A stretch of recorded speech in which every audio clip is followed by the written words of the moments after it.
राधे राधे दोस्तों, आपका फिर से स्वागत है मेरे YouTube चैनल राधे श्याम में। आज हम आपको एक नया अध्याय, एक नया पुराण सुनाएंगे जिसका नाम है सुख सागर। वो सुनाने से पहले मेरी आप सबसे विनती है कि आप मेरे चैनल को लाइक, सब्सक्राइब और शेयर करना ना भूलें, ताकि हम आपके लिए अच्छी अच्छी पुराणे ला सके। राधे राधे। राधे राधे दोस्तों, आपका फिर से स्वागत है मेरे YouTube चैनल राधे श्याम में। आज हम आपको आगे की कथा सुनाएंगे। सत धनवा के मुख से यह सुनकर वह दोनों बोले, हे मित्र, हम श्री कृष्ण के कोप से तुम्हारी रक्षा करने से में बिल्कुल असमर्थ हैं। हे राजा परीक्षित, क्रूर व कृतवर्मा के मुख से यह सब सुनकर सत धनवा मन ही मन सोचने लगा कि सुख के साथ साथी सब साथी दुख में न कोई। सच्चा मित्र तो वही होता है जो विपत्ति के समय अपने मित्र की रक्षा करे। इस तरह अपने मन में बहुत ही पछताकर सतधनवा उन दोनों से बोला, हे मित्रों, जिस मणि को पाने के लिए मैंने आप दोनों को के कहने पर ही सत्राजीत को मारा था, वह मणि मैं अब आप दोनों को देकर अपने प्राणों को बचाने के लिए किसी निर्जन स्थान पर जाकर छुपकर अपने प्राणों की रक्षा करता हूँ।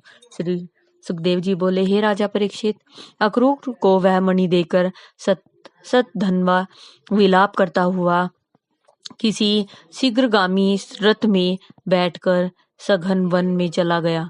जैसे ही प्रभु श्री कृष्ण जी को यह सब समाचार मिला तो वे भी अपने रथ में बैठकर उनके रथ के चक्र चिन्हों को देखते हुए पीछे पीछे तेजी से चल दिए। कुछ दूर चलने पर उन्होंने मार्ग पर सतधनवा को तेजी से रथ भगाते हुए देखा तो उन्होंने तुरंत सुदर्शन चक्र को आज्ञा देकर सतधनवा का शीश उसके धड़ से अलग करवा दिया। जी फिर प्रभु श्री कृष्ण जी ने जब सतधनवा को की तलाशी ली, लेकिन उसके पास वह मणि नहीं मिली, तो प्रभु श्री कृष्ण जी निराश होकर वापस द्वारकापुरी लौट आए। इधर अक्रूर को जैसे ही सतधनवा की मौत का समाचार मिला तो अक्रूर उसी क्षण वहां से सन्यासी का रूप धर काशी चला गया। इसके पश्चात जब प्रभु श्री कृष्ण जी को यह सब आगे ज्ञात हुआ तो उन्होंने यदुवंशियों को भेजकर अक्रूर को वापस द्वारका में बुलाया और उससे वह मणि लेकर उसका अपराध क्षमा कर दिया। फिर सत्राजीत का अपने हाथों से दाह संस्कार और अन्य क्रियाक्रम करने के पश्चात वह मणि सत्यभामा को देकर उसका चित्त शांत किया। श्री सुखदेव जी बोले, हे राजा परीक्षित, एक बार की बात है कि जब पांडवों के पास प्रभु श्री कृष्ण जी हस्तिनापुर गए हुए थे, प्रभु श्री कृष्ण जी अपने साथ अर्जुन को लेकर वन विहार के लिए सघन वन में गए तो वहां उन्होंने एक बहुत ही सुंदर कन्या को नदी के किनारे कुटिया में तपस्या करते हुए देखा। यह देख अर्जुन ने उस कन्या से पूछा, हे देवी, आप किसकी पुत्री हैं और यहाँ अकेली इस निर्जन वन में क्यों तप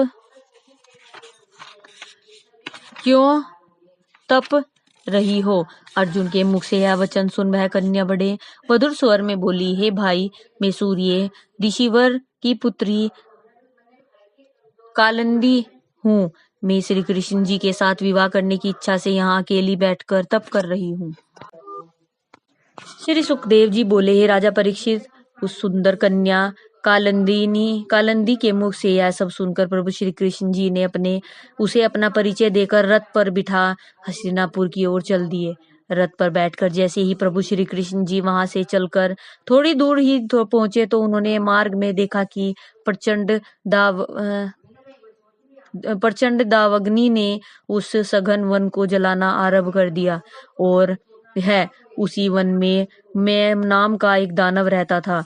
जिस समय वह दावानल से भस्म होने लगा तो अर्जुन के पास आकर उसने अपनी रक्षा के लिए प्रार्थना करने लगा।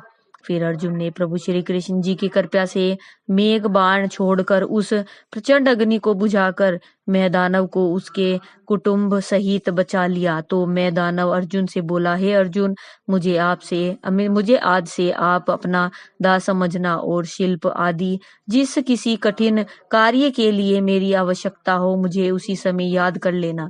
इतनी कथा सुनाकर श्री सुखदेव जी बोले, हे राजा परीक्षित, फिर प्रभु श्री कृष्ण जी वापस हस्तिनापुर आकर बुआ कुंती और युधिष्ठिर आदि भाइयों से विदा लेकर अर्जुन सहित द्वारकापुरी आ गए। फिर प्रभु श्री कृष्ण जी ने द्वारकापुरी पहुंच विधि विधान से कालिंदी के साथ विवाह कर दिया और याचकों को मुंह मांगा वरदान दिया।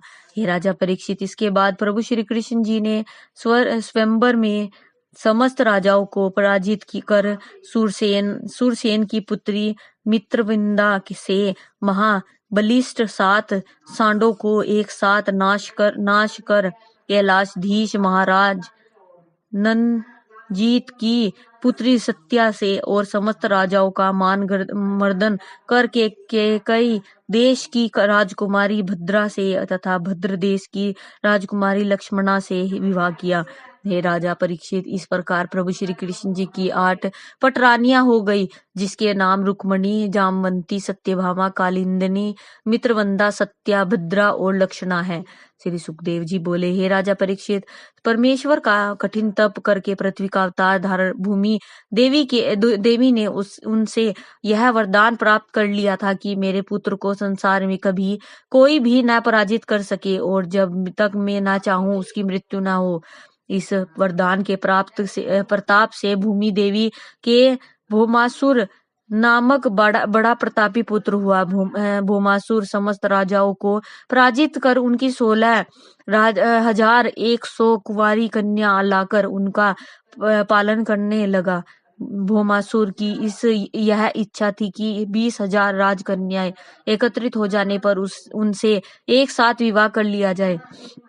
हे राजा परीक्षित, फिर इंद्रलोक जाकर भौमासुर ने इंद्र का छत्र और अदिति के कुंडल छीन लिए। जब प्रभु श्री कृष्ण जी ने भूमि पर भौमासुर को बहुत ज्यादा उपद्रव करते हुए देखा तो प्रभु श्री कृष्ण जी अपनी पटरानी सत्यभामा को साथ ले गरुड़ यान पर सवार होकर मंगल लोक और इंद्रलोक की यात्रा के लिए चल दिए। वहां पर प्रभु श्री कृष्ण जी और भौमासुर में भीषण संग्राम हुआ और अंत में प्रभु श्री कृष्ण जी ने अपने सुदर्शन चक्र से भौमासुर का सिर काट दिया। तब समस्त देवताओं ने प्रसन्न होकर प्रभु श्री कृष्ण जी की जय जयकार करते हुए उन पर पुष्पों की वर्षा की। हे राजन, फिर भूमि देवी उसकी स्त्री भौमावती को उसने पुत्र भगदत्त सहित साथ लेकर प्रभु श्री कृष्ण जी के पास गई और उनकी बहुत ही सी स्तुति कर इस प्रकार बोली, हे दीनानाथ, आपने जगत का भार उतारने और भक्तों को सुख प्रदान करने के लिए अवतार धारण किया है। आज की कथा में समाप्त करते हैं, आगे की कथा आपको कल सुनाएंगे। राधे राधे राधे राधे राधे राधे। जय श्री कृष्ण। अगर आपको मेरी वीडियो अच्छी लगी तो बेल आइकन दबाना ना भूलें ताकि आपको मेरी आने वाली वीडियोस का नोटिफिकेशन मिलता रहे। धन्यवाद। ओम नमः शिवाय।